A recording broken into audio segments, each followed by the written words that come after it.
chegamos agora ao propósito geral de Deus para maridos, esposas e filhos. Deus criou homem e mulher, pois não?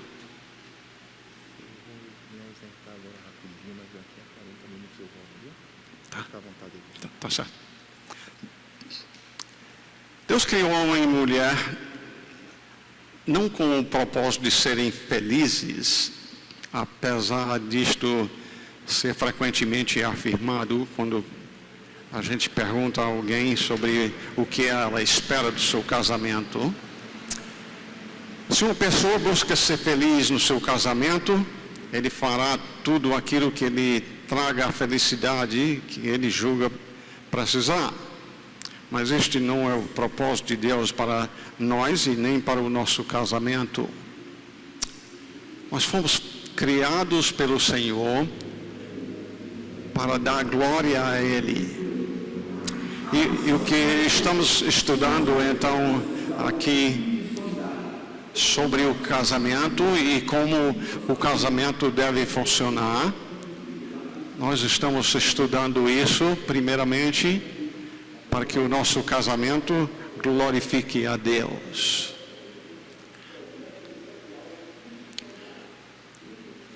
Ele quer nos conformar à imagem de Cristo. Em Romanos 8:29,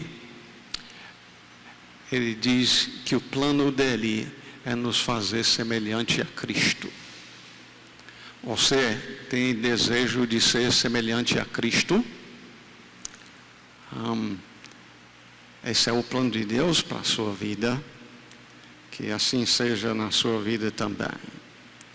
E isto envolve amar a Deus, que é o maior dos mandamentos, e amar o próximo como a si mesmo. Então, passando para os propósitos específicos, primeiramente, quanto ao marido. O marido ama a sua esposa quando ele age como Cristo agiu com a sua igreja.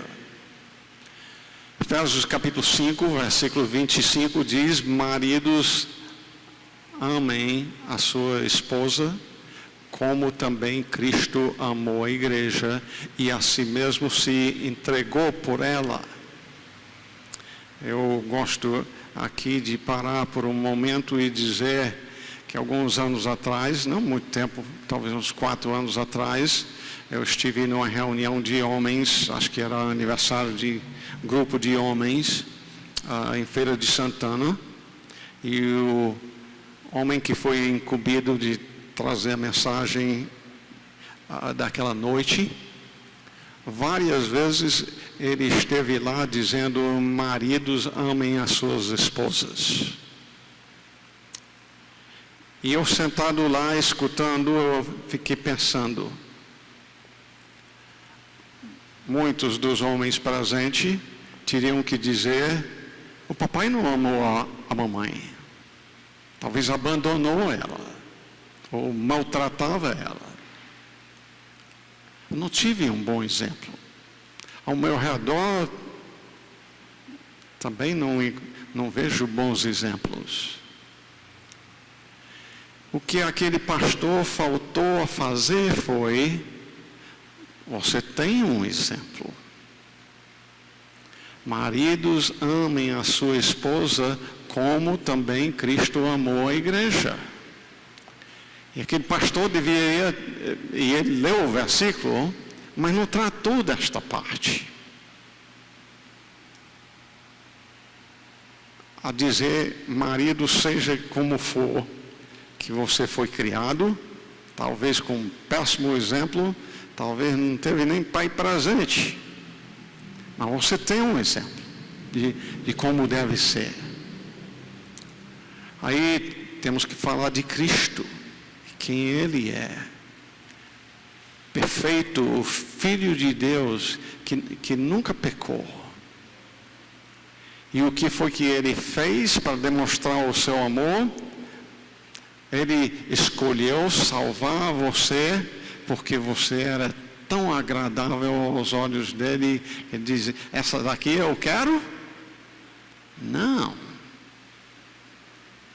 Ele descreve cada um de nós como morto nos nossos delitos e pecados.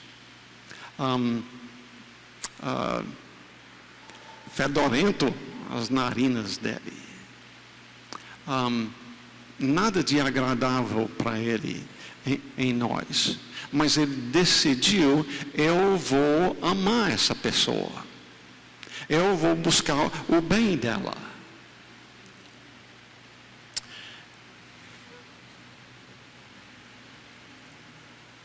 Então, o nosso exemplo é Cristo e como Ele amou a igreja. Ele nos amou primeiro e o amor é sacrificial. Cristo amou a igreja e a si mesmo se deu por ela. Amor se sacrifica para o bem do amado. Deve ser com humildade e desprendido. Filipenses 2, versículos 13 e 4 dizem que nós não devemos estar buscando os nossos próprios interesses, e sim os de outro. Nós precisamos estar prontos a perdoar. Cristo nos perdoa. Os nossos motivos devem ser puros. Cristo amou a igreja e a si mesmo se entregou por ela para que a santificasse, buscando assim a pureza da sua igreja. Se eu amo minha esposa, eu vou procurar promover a pureza dela. O amor deve ser prático e evidente. 1 João 3,18 fala que se nós dizemos a uma pessoa que está carente, vá em paz, sem lhe dar o que necessita quando a gente tem, na realidade uma falta de amor. E deve ser intenso e com zelo quanto o cuidado que temos para, quer dizer, da maneira que a gente cuida de si mesmo, eu devo cuidar da minha esposa. Eu cuido em dormir, porque o corpo precisa do descanso. Eu alimento o meu corpo, eu banho o corpo e assim por diante. Eu preciso ter esse cuidado também para com minha esposa.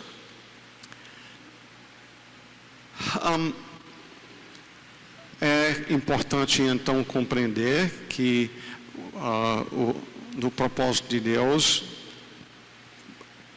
para mim como marido, eu devo ter uma liderança amorosa para com a minha esposa. Nós precisamos aprender de Cristo como liderar. Jesus disse, por exemplo, quando dois dos discípulos, João e Tiago, vieram com sua mãe querendo que um assentasse à direita e o outro à esquerda de Cristo, Jesus disse: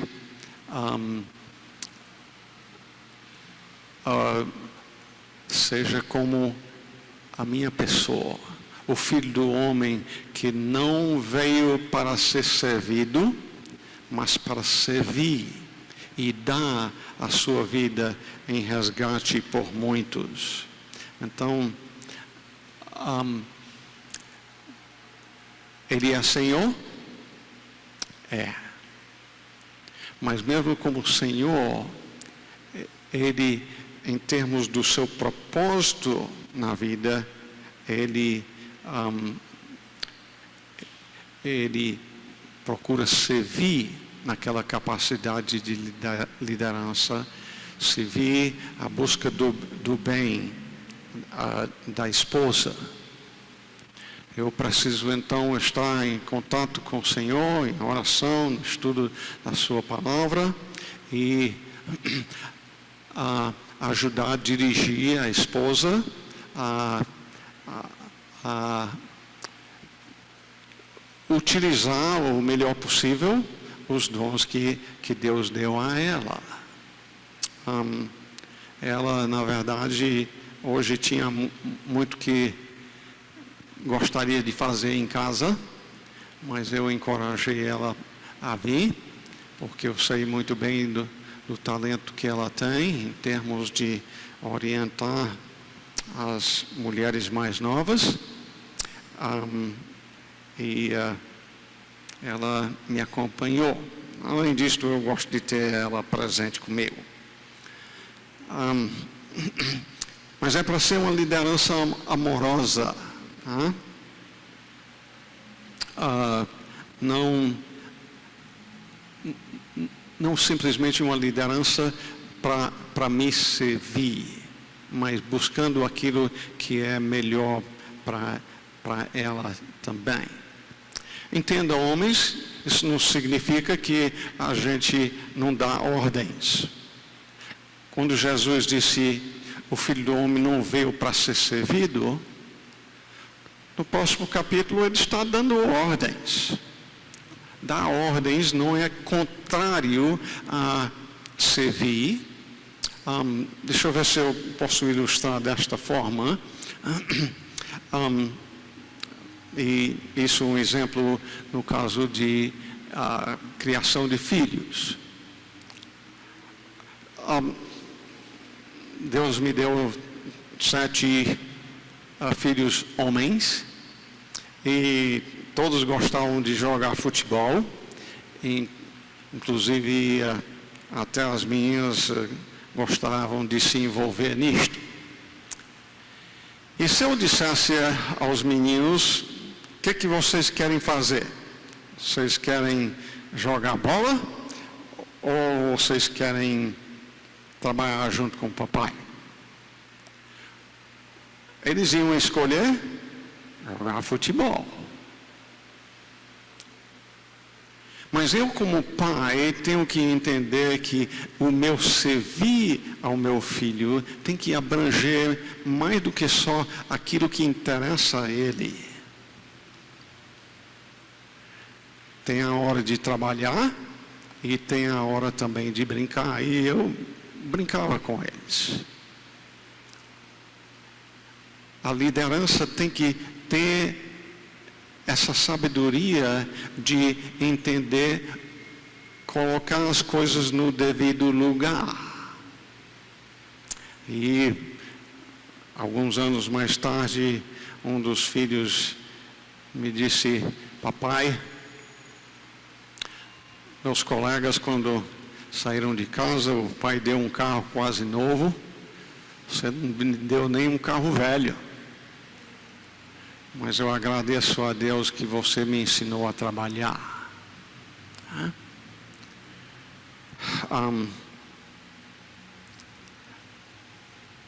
É para ser expresso essa liderança através de um modelo líder-servo, seguindo o exemplo do Senhor Jesus Cristo. É compreender que, por um lado, o papel da gente como chefe do lar e, semelhantemente, na verdade, você como mãe, em relação a filhos, compete a você dar ordens. Mas aquelas ordens não devem ser simplesmente com o fim de sermos servidos, mas de ajudar a desenvolver a pessoa de forma que agrade ao Senhor.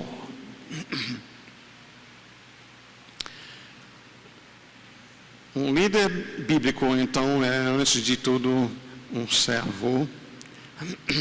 Um líder bíblico é a semelhança de Jesus, o modelo para a sua esposa e filhos. É bem próprio ao papel da minha esposa, por exemplo, de perguntar como é que eu posso te servir hoje, o que você precisa. E conhecendo os talentos dela, conhecendo os dons que Deus deu, conhecendo as fraquezas, o cansaço, as dificuldades, procurar promover, produzir o máximo para a glória do Senhor, mas entender e proteger de excessos.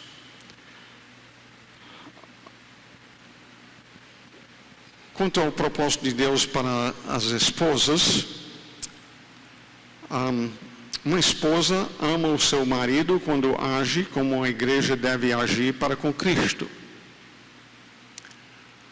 Segundo diz em Efésios capítulo 5, versículos 22 e 24, como é que a igreja age em relação a Cristo. Diz: as mulheres sejam submissas a seu próprio marido, como ao Senhor.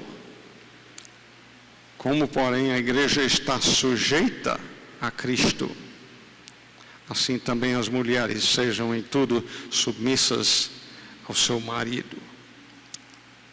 Me chama a atenção aqui que o Senhor não diz como a igreja deve estar sujeita a Cristo, mas diz como a igreja está sujeita a Cristo. A verdadeira igreja é aquela que é submissa ao Senhor e à sua vontade. Uma esposa tem pelo menos um parâmetro para avaliar seu amor por seu marido. O parâmetro é como, porém, a igreja está sujeita a Cristo, assim também as mulheres sejam em tudo submissas a seus maridos. Muito do problema que muitas esposas e também muitos maridos têm com este ensino tem duas razões. Uma rebeldia natural do coração humano para com a autoridade. Nós falamos de início da importância de compreender a autoridade, da harmonia dentro da Trindade, onde tem autoridade e tem submissão. Mas a tendência humana herdada dos nossos pais Adão e Eva é revoltar-se contra isto, querer ser independente. A vida boa é independente. Uma das razões pelas quais vários hoje em dia não querem nem se casar. E uma má compreensão do que significa a autoridade do marido e submissão da esposa. E realmente na introdução nós falamos já sobre a igualdade de pessoa e diferença de responsabilidades em função. Essa é parte do plano de Deus. E é compreender, eu digo isso especialmente para vocês mulheres, é compreender que diante de Deus a recompensa não vai ser maior para mim como marido porque eu sou o cabeça. A minha responsabilidade é maior, mas o que compete a cada um de nós é ser fiel àquilo que Ele planejou para nós. Se ela for mais fiel ao Senhor do que eu como marido, a recompensa dela é maior do que a minha. O Senhor requer dos seus servos que nós sejamos fiéis. O que não significa ser submissa ao marido, não significa colocar o marido no lugar de Cristo. O maior amor tem que ser por Cristo. Eu disse a Eliana, acho que pouco tempo depois de casar-me com ela, eu disse a Eliana, você é o segundo amor da minha vida.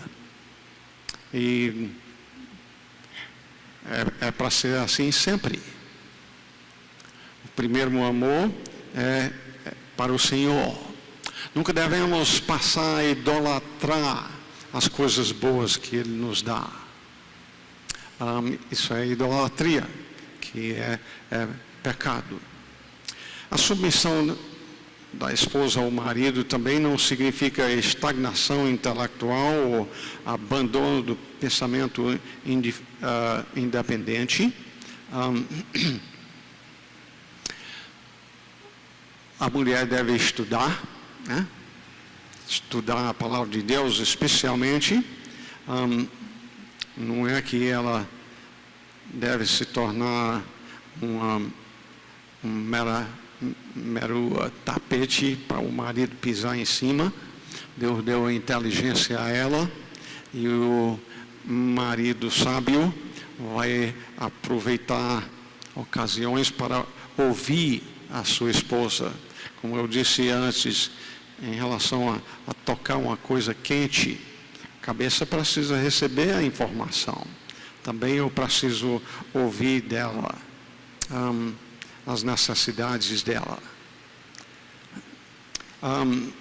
Não significa desistir de se esforçar para influenciar o marido.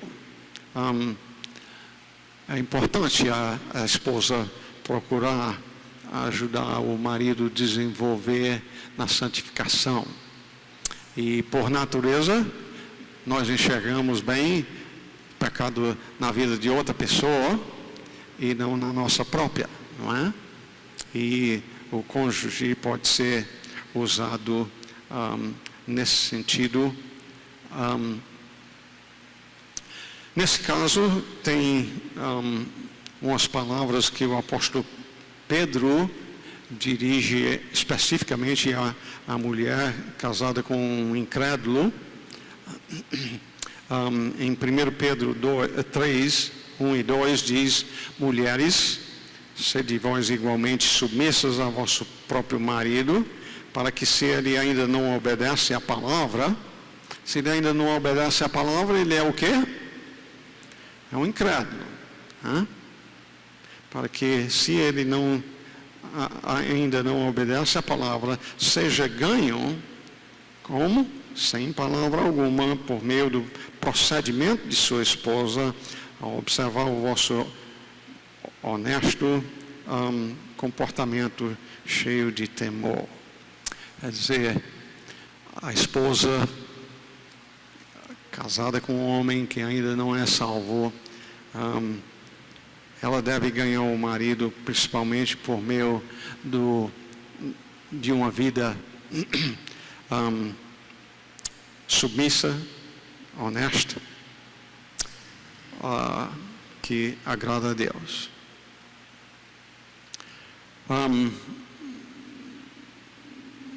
O que, porém, uma esposa precisa ter bem claro em mente é que o seu propósito não é mudar o marido.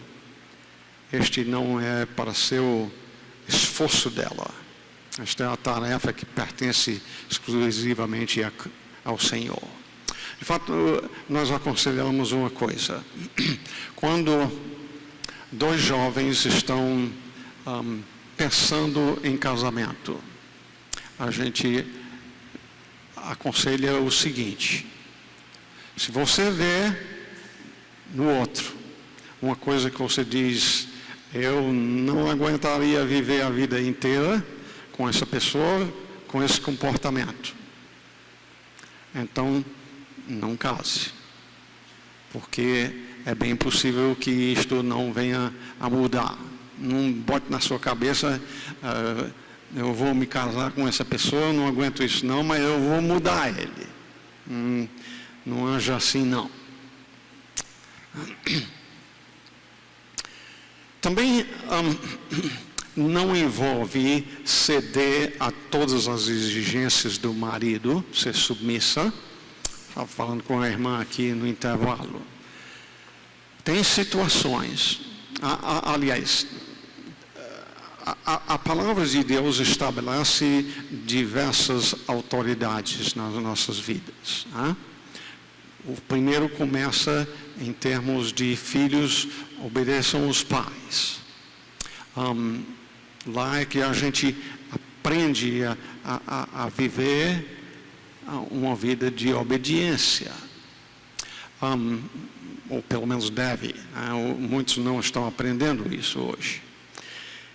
E aí o marido é o cabeça da esposa. Os pastores da igreja devem ser, a igreja deve ser submissa aos seus pastores.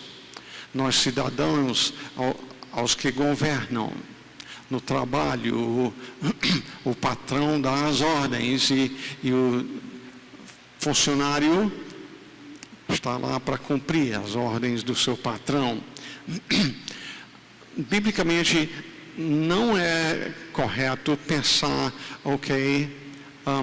isso significa que ser submisso é obedecer em tudo, não. Por exemplo, no trabalho, se você é uma secretária e recebe ligações, o seu chefe está bem aqui perto, perdão.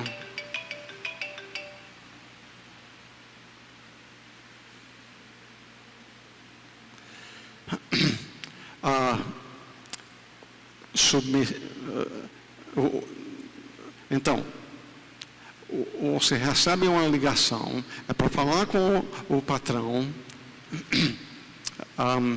e ele diz baixinho para você, diga que eu não estou aqui. Estando bem aí, né? Mandando mentir. Aí, Deus diz, não minta. Essa é a hora que a gente tem que obedecer o Senhor maior. E semelhantemente, então, pode surgir uma ocasião quando seja necessário submeter-se ao Senhor e não fazer a exigência do marido. Tem diversos exemplos na Bíblia de desobediência a uma autoridade, por ela dar uma ordem má.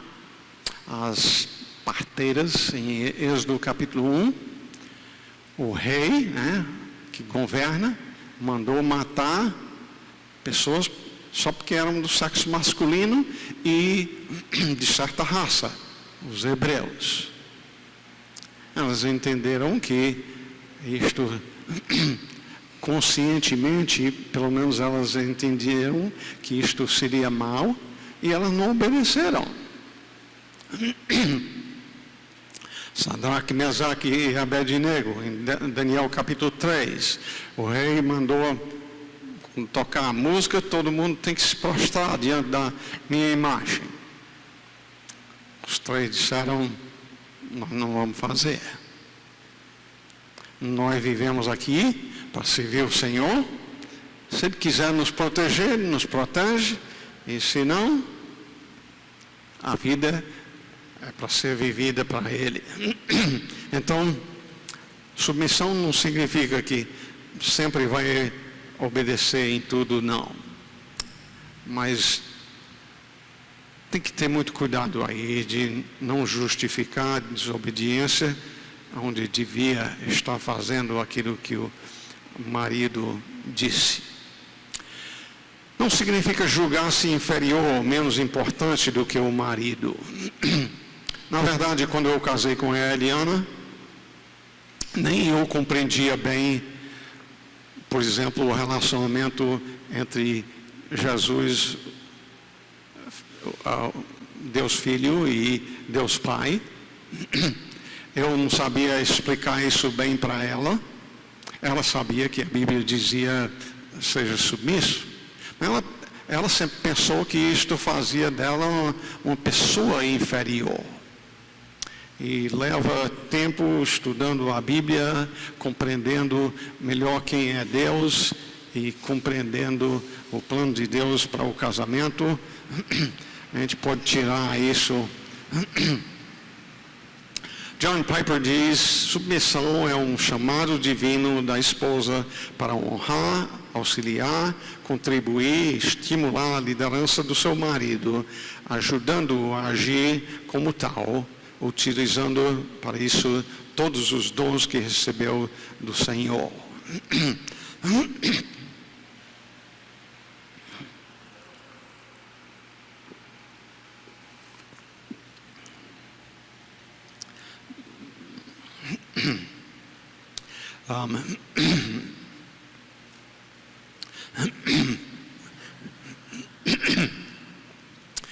Procurando assim estimular que o seu marido seja o mais possível aquilo que Cristo planejou para ele.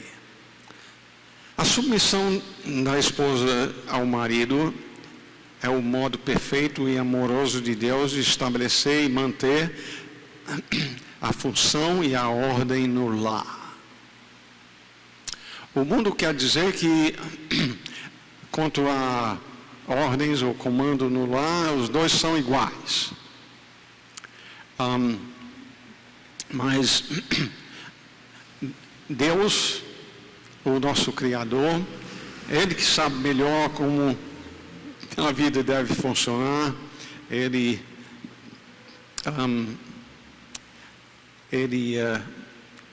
ordenou que haja liderança e submissão.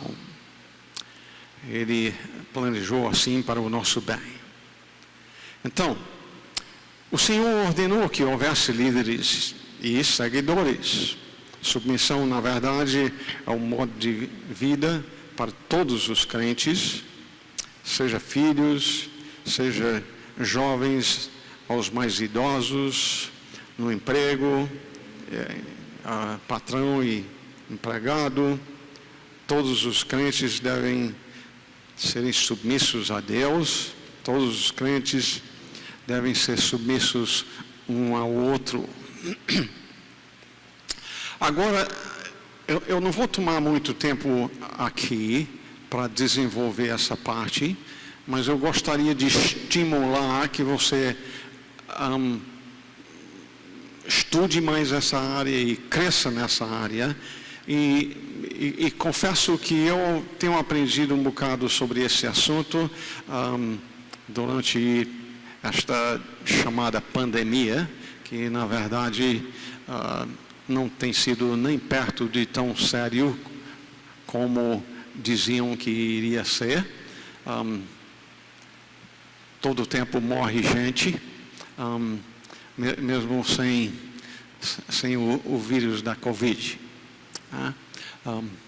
Pode ter morrido mais alguns do que no ano normal, mas não foi coisona não, senão teria aí já muitas casas desocupadas, porque não tinha mais alguém para morar lá. Mas entenda que tem a questão de jurisdição.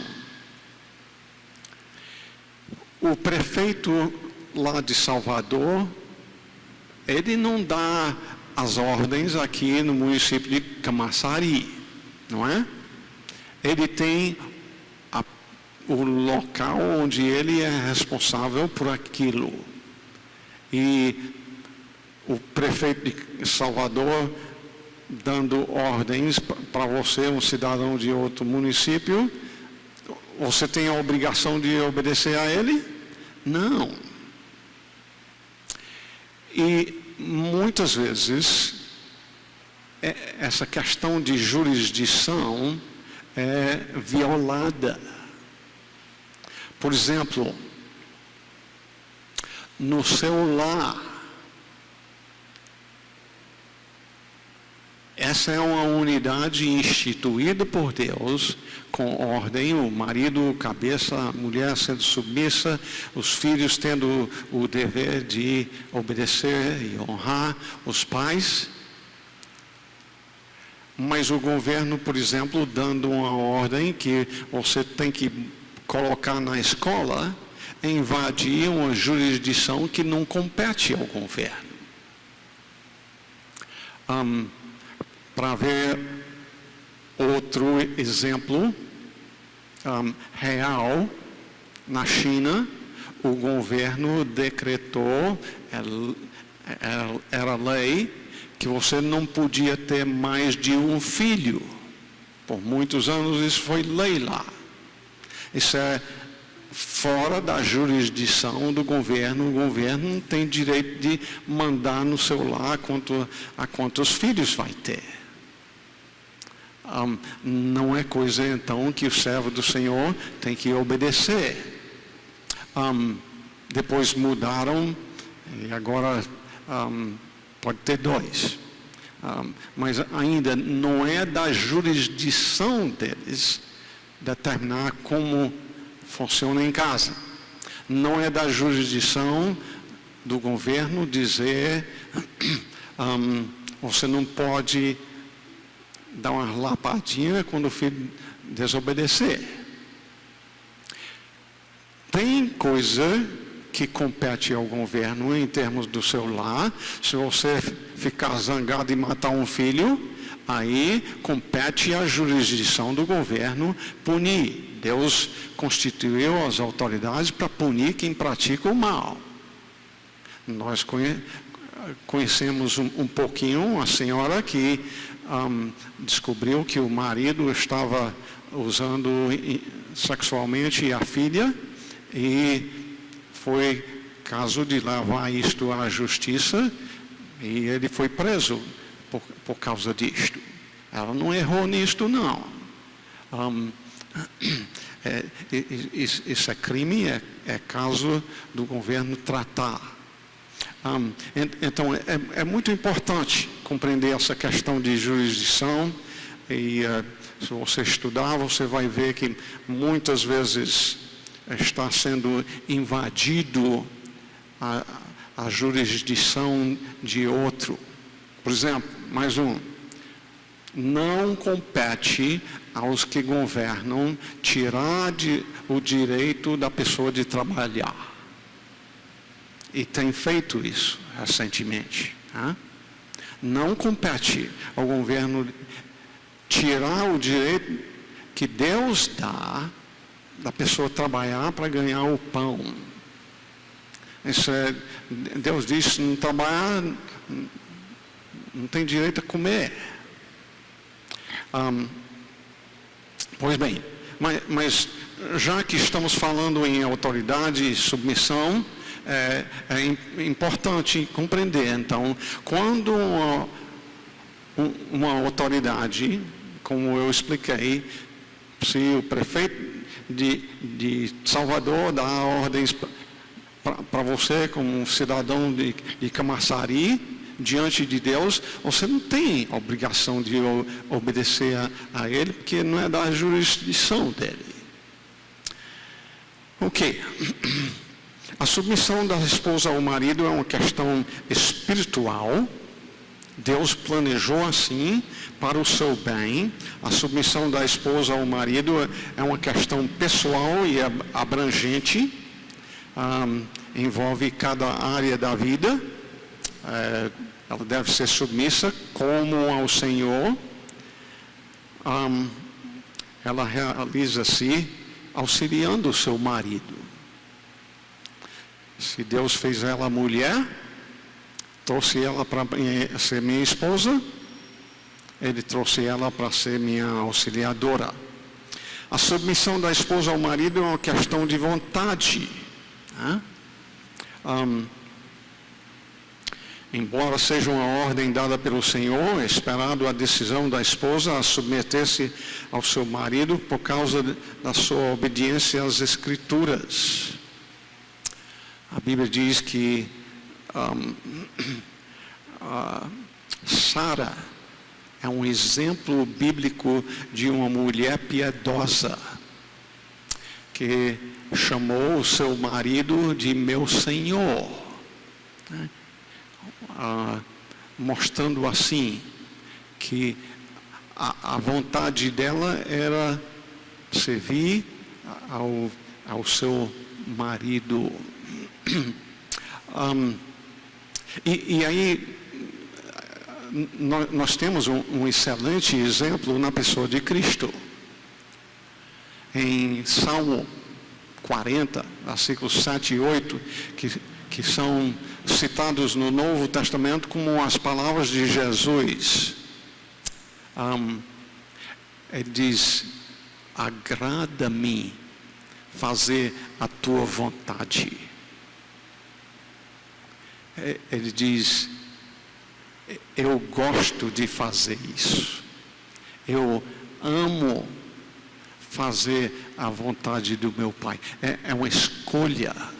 Ele submisso à vontade do Pai. Ele disse no jardim: Pai, se possível, passe de mim esse cálice.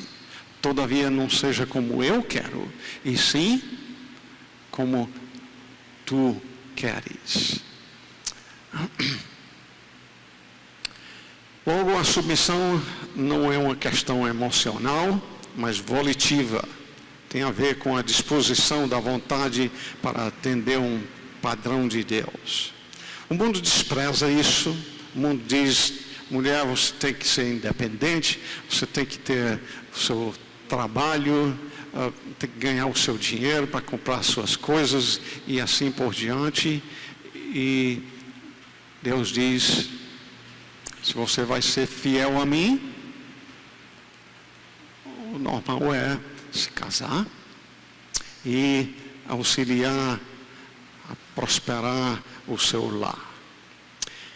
E só uma coisinha aqui antes do intervalo.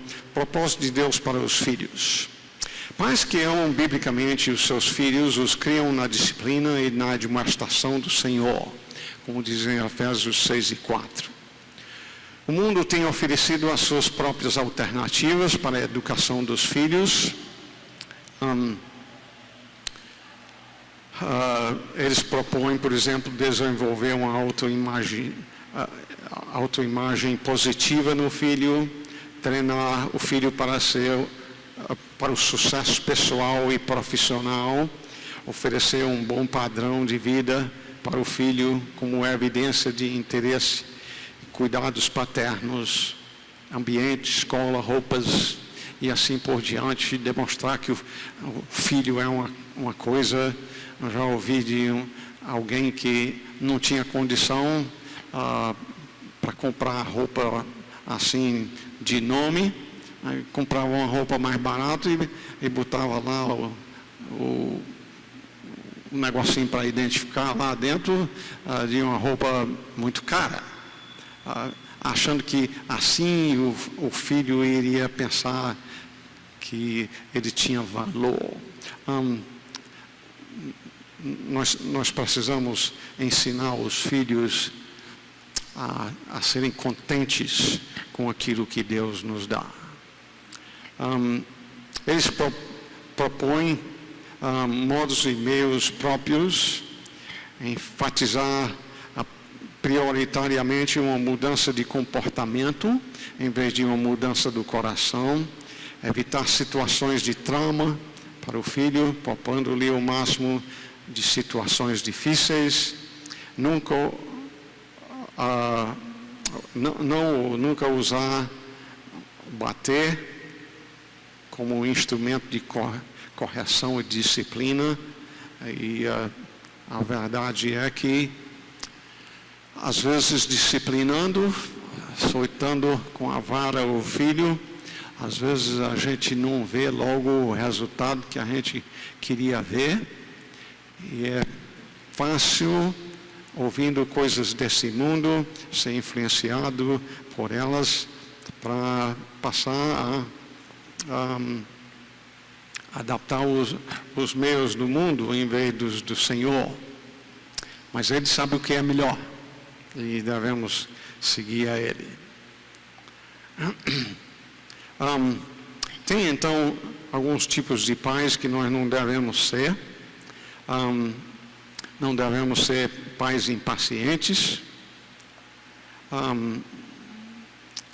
porque eu tenho que passar por isso, né? Pais passivos, eles costumam dizer, não são tão importantes assim as atitudes e o comportamento do nosso filho, é só uma fase, isso aí vai passar. Eu tenho uma nora que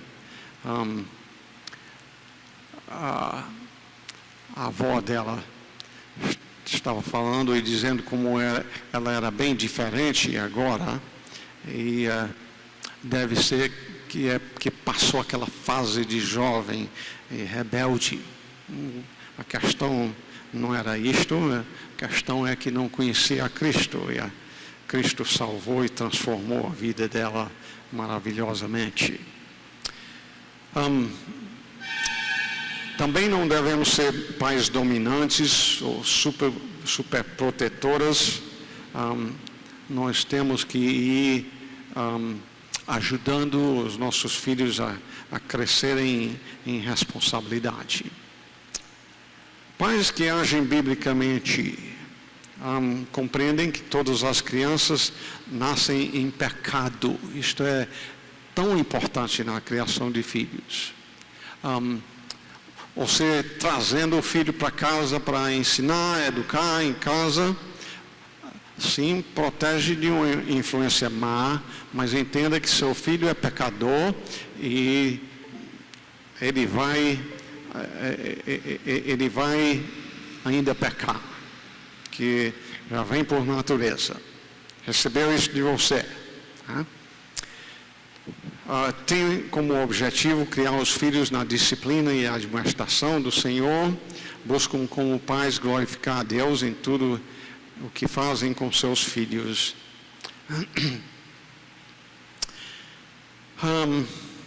Pois bem, por causa do tempo, deixa eu só terminar essa parte na recomendação de alguns livros do Voddie Baucham. Esse livro eu dei a todos os meus filhos, o que ele deve ser se quiser casar com minha filha. Né? Um livro muito importante para o rapaz que está se preparando para se casar, mas é bom a moça estudar para saber como é que ela escolha um bom marido. Serve muito bem para nós homens casados também, compreender o nosso papel.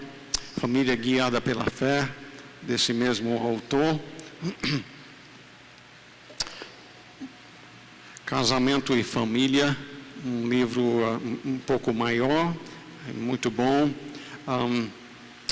12 Mulheres Notáveis e Esposa Excelente, Mulheres Sábias, Sábia e Conselheira. Esses são alguns livros que nós temos aí mais dirigidos à família. Não sei se é porque não tem mais lá, mas o Homem Bíblico é muito, muito bom quanto a nós homens. Eu geralmente tenho comprado de cento, porque tem sido muito bem recebido este livro.